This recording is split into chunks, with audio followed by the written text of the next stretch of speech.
the world has been waiting in for what's coming in as far as the news flow regarding vaccine is concerned, and there are two such important drugs that or vaccine that people were awaiting for. One was from AstraZeneca, Oxford University, which was doing the research, and second was from Moderna. Both are, of course, in the third phase. In fact, all 8-9 drugs are mostly into either second or the third phase of their trials. Now, what happened in an overnight development is that AstraZeneca, along with Oxford, who is taking on this research, has been saying that we have gone ahead and stopped the trials or phase 3 trials at this point of time.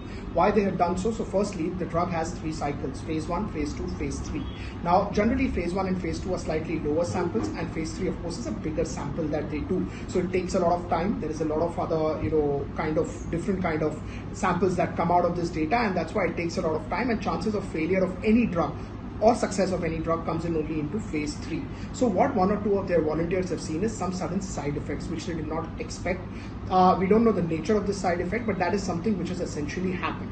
Now, when you talk about a vaccine or these trials, what essentially these trials do, these trials only try to limit the sort of side effects that any of these drugs will have. That's the major purpose, and that's why it has been stopped. It's a normal course of business. It doesn't change anything when the research happens for various kind of drugs that you've seen. A lot of drugs face a lot of time in phase 3, a lot of money is spent on phase 3, and that's a similar case with this as well. Now, why this is disappointing is because this is a fast track drug that we are looking at. It's a fast track vaccine. Remember, the world is fighting with coronavirus. It's still pretty uncontrollable. It's still increasing day by day on a global basis, and that's why everybody was eyeing out that what happens. Now, Oxford, along with AstraZeneca and Moderna, were expected to be one of the top 2 contenders of this particular vaccine, and that's why it comes in as a disappointment to this particular news. But it's a normal course of business. Whenever drugs go through any sort of phase 3, they tend to face a lot of hurdles. Then the companies go back to the backward research once again, try and solve out the issues that came in, why those issues came in, and if it is solvable,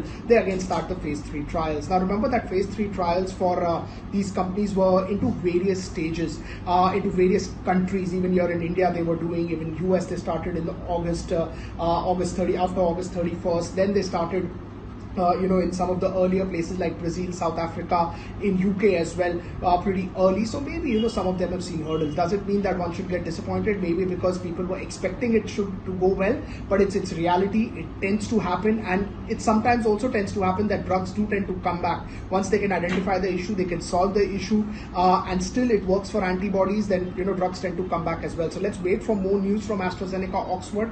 As of now, it was a top contender, but somehow some hurdles have come in because of which the phase 3 trial for these drugs have been stopped at this point.